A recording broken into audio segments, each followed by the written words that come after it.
I woke to the low hum of a machine and a ceiling I didn't recognize. For a moment, I thought I was still dreaming until the ache in my ribs reminded me I wasn't. I'd been in a coma, 3 months, they would later tell me. But the first thing I saw wasn't a doctor or my family. It was an empty room. No dad, no brother, no one. Just a single folded note on the tray beside my bed. 5 words in my father's handwriting: "We stopped paying. Good luck." I thought that was the end. It wasn't. The nurse told me later. I cried quietly the way people do when they're too weak to sob. I don't remember the time passing. All I remember is staring at that note, reading the 5 words over and over until they blurred. We stopped paying. Good luck.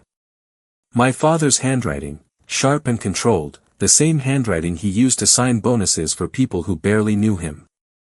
Not the handwriting of a man who once carried me on his shoulders down our street in Seattle. Not the handwriting of someone who stayed.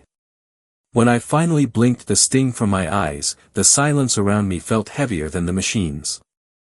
I'd grown up fearing silence. In my house, silence wasn't peace. It was the warning before a storm. After my mother died when I was 18, silence became the language Veronica spoke fluently: cold, polished, calculated. She never yelled. She didn't need to. She could make you feel like you didn't exist just by turning away mid-sentence. My father absorbed it. My brother Landon mimicked it. And I learned to fill the silence with work. 15 years of building systems no one knew my name was behind. 15 years of ghostwriting proposals, designing frameworks, coding structure deep in the architecture, while Landon presented them to the board with a smile. "It's a family effort," he'd say, tapping my shoulder on the way out of the room like that counted as acknowledgement. Meanwhile, my office was a converted storage closet on the lower floor. No windows, 2 flickering lights, a chair that leaned slightly to the left. I told myself it didn't matter as long as the work was good. As long as I knew the truth. As long as someone, somewhere, would eventually see me.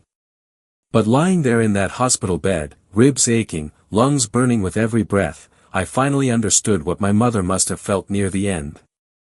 She saw the truth years before I did. She saw how small they would try to make me, how easy it would be for them to erase the girl who looked too much like her.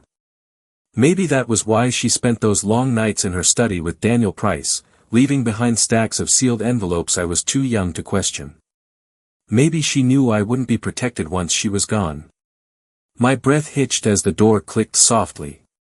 A shadow moved. For a split second, hope flared, some foolish part of me still expecting my father. It wasn't him. A familiar voice broke the stillness. "Caroline." It was steady, measured, professional. Daniel Price, my mother's estate lawyer, the last person I expected, and the only person whose presence didn't make my chest tighten. He stepped inside with a careful gentleness, as if approaching a wounded animal. Behind him stood a man I had never seen, tall, sharp suit, a posture that suggested he sized up every room before stepping into it. His gaze flicked over me, not with pity, but with recognition, like he already knew who I was, or who I used to be.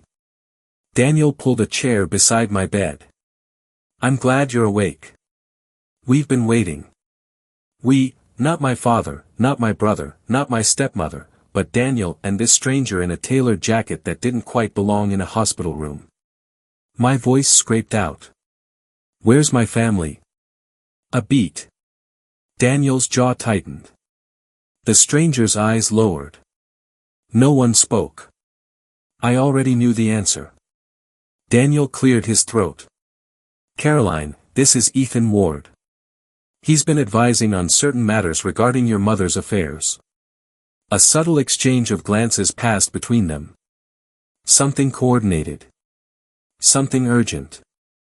Ethan stepped forward, offering a nod. "I've reviewed everything connected to your work and your history with the company. I'm here because the next 72 hours will determine your future." I blinked, confused. My future? Daniel exhaled a slow, steady breath, the kind he used when preparing to deliver something heavy. Your father is planning a complete restructuring.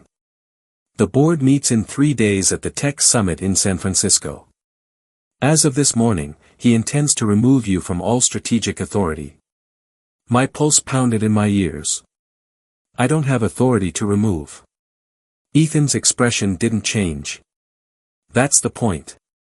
They've been erasing your footprint for years. Your accident gave them an opportunity to finish the job. My fingertips curled into the sheet. Finish. Daniel reached into his briefcase, pulling out a set of neatly clipped papers, face down. He hesitated before flipping the first page. Richard filed documents declaring you mentally incompetent. Permanent. He signed them yesterday. The room swayed. Ethan leaned in slightly. He expects you to be gone, physically, legally, professionally. But he doesn't understand something. I lifted my eyes to him. His tone dropped, steady, deliberate. He thinks you're powerless because you're lying in this bed. He thinks you don't matter. He thinks you won't fight. Daniel's voice followed, calm but edged with something fierce. But Caroline, your father made a mistake. Daniel let the words hang in the air, watching my reaction carefully. I didn't move. I couldn't. My father had signed me out of my own life, erased me with the flick of a pen. But Daniel wasn't finished. He didn't just abandon you, Caroline, he said quietly. By declaring you incapacitated while you were still legally protected, he triggered the one clause your mother left behind. My breath caught. Clause. Daniel nodded, opening a slim leather folder. Inside were a few sheets, aged, precise, and unbearably familiar. My mother's handwriting curled at the bottom of one. She knew what might happen, he continued. She saw how things were shifting even before she got sick.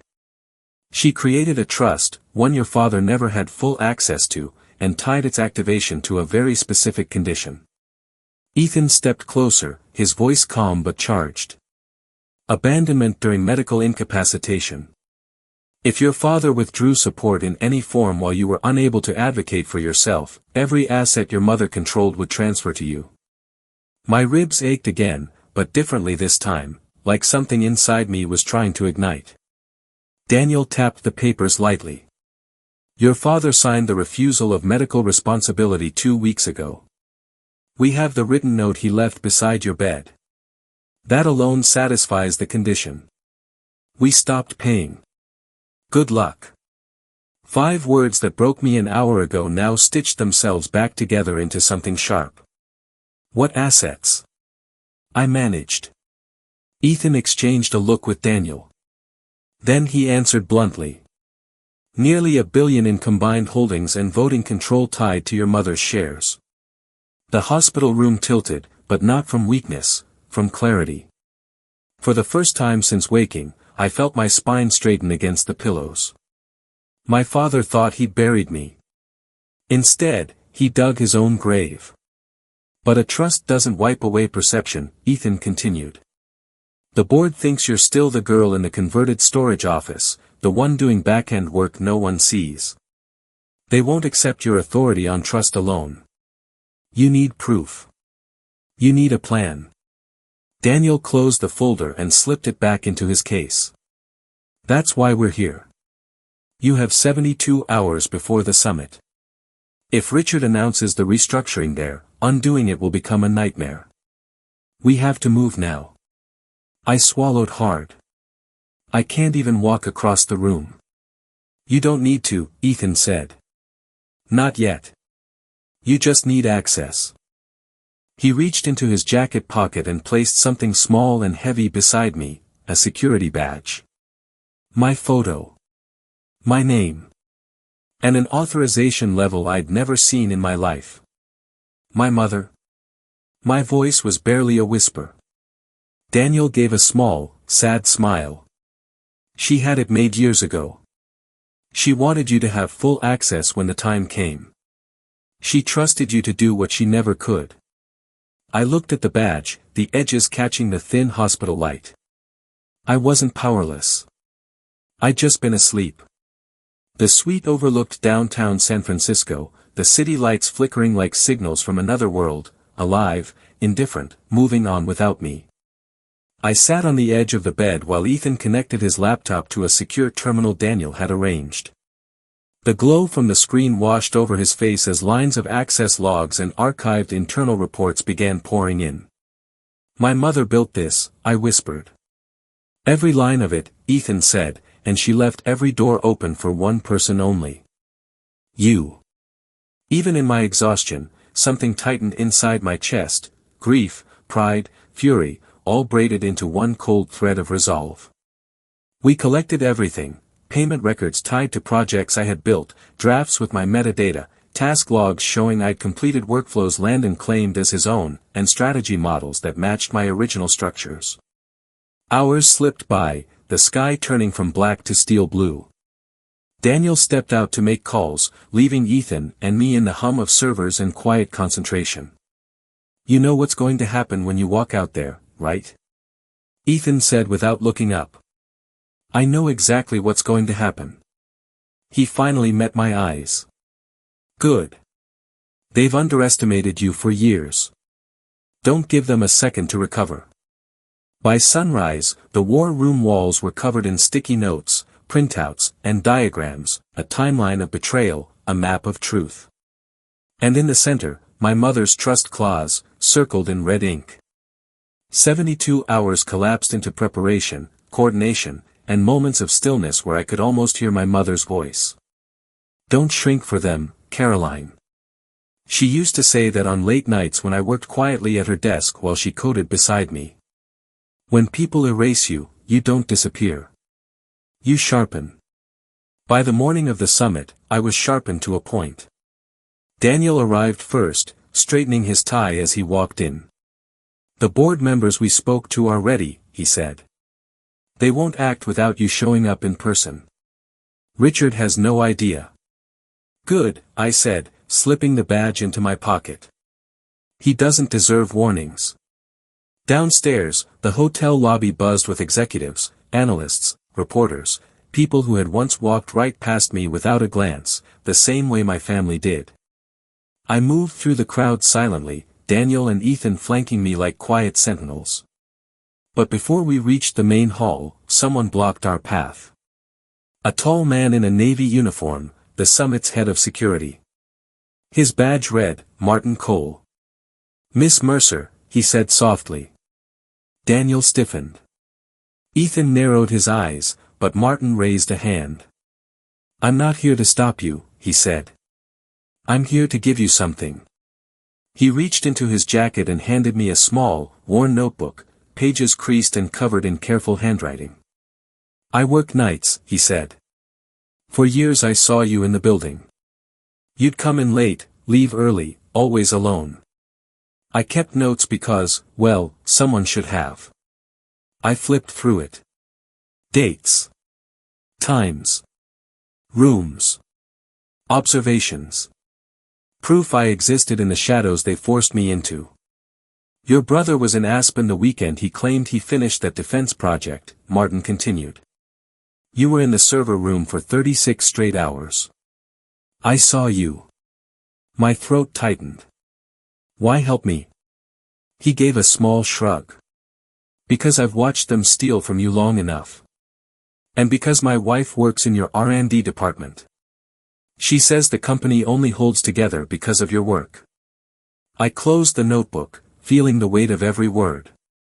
"Thank you," I said, my voice steady. "Make them listen," he said. "Some of us always knew." He stepped aside, and we continued. Inside the main hall, my father stood on stage under bright lights, his smile polished, his posture perfect. Veronica sat in the front row, legs crossed, serene confidence radiating off her. Landon hovered near the podium, rehearsing whatever speech he was prepared to give once Dad announced the new leadership structure. I waited behind the side curtain, listening to the announcer call his name. "And now, our keynote speaker, Richard Mercer." Applause filled the room. My father stepped forward. This was his kingdom. His moment. I walked onto the stage. A collective gasp rippled through the ballroom. My father's smile dissolved. Veronica's hand flew to her chest. Landon went pale. What are you doing here? Richard snapped, his voice cracking through the microphone. I reached for the second mic, my fingers steady. Good morning. This is inappropriate, he hissed. You are not well. No, I said, my voice amplifying across the hall. What's inappropriate is declaring your daughter mentally incompetent while she's unconscious. What's inappropriate is abandoning her in a hospital bed to cut her out of the company she built with you. Murmurs erupted in the crowd. I pulled the folded note from my pocket and held it up. He left this beside my bed. 5 words. We stopped paying. Good luck. I placed it on the podium. And that, I continued, activated my mother's trust. Daniel handed me the documents. Ethan cued the presentation. The screen behind us lit up with the incorporation papers showing Julia Hayes as the majority owner. A second slide displayed the trust clause. The third, the logs of my work matched against the projects Landon presented. My father lunged toward the podium. That information is private. No, I said calmly. It's true. More murmurs. Journalists whispering.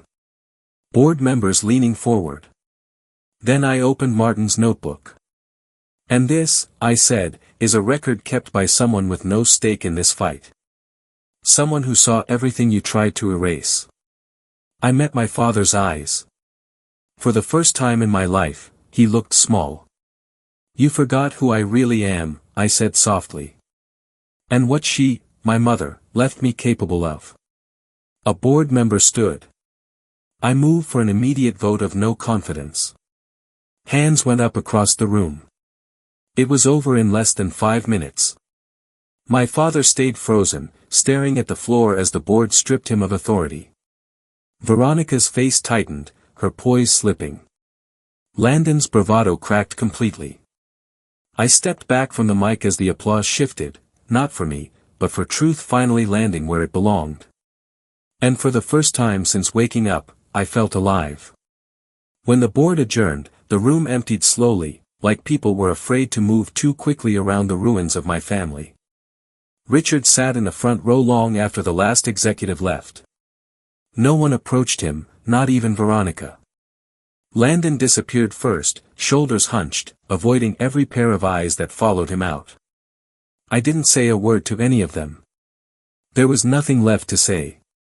Daniel and Ethan walked with me through the quiet corridor behind the stage. The tension that had held my spine rigid for days finally began to loosen. I hadn't won a battle. I had simply returned everything to its rightful owner. My mother's name. My work. My place. Later that evening, the board called an emergency session. They voted to remove Richard, Veronica, and Landon from all positions of authority, effective immediately. Landon was reassigned to a junior analytics role, an entry point almost identical to the one I'd been forced into years ago. Maybe he'd learn what real work felt like. They offered me my mother's seat and the title that came with it. I didn't celebrate. I accepted quietly, the way she would have. When I finally returned to Seattle, I made one stop before going home. The hospital room. My room. The machines were gone. The sheets were fresh. But the memory of waking up alone tightened my throat for a moment. This time, though, the room didn't feel empty. I stood by the window, watching the overcast sky settle over the city my mother once fought to protect. I did it, Mom, I whispered. I put us back where we belong. And for the first time since she died, I felt her there, steady, proud, unshakable. In the weeks that followed, I learned something my father never understood. Silence isn't weakness. It's the space where truth gathers its strength. I didn't destroy my family. I simply stopped letting them destroy me. And when the dust settled, what remained wasn't revenge. It was restoration. My mother's legacy stood exactly where she intended it to be.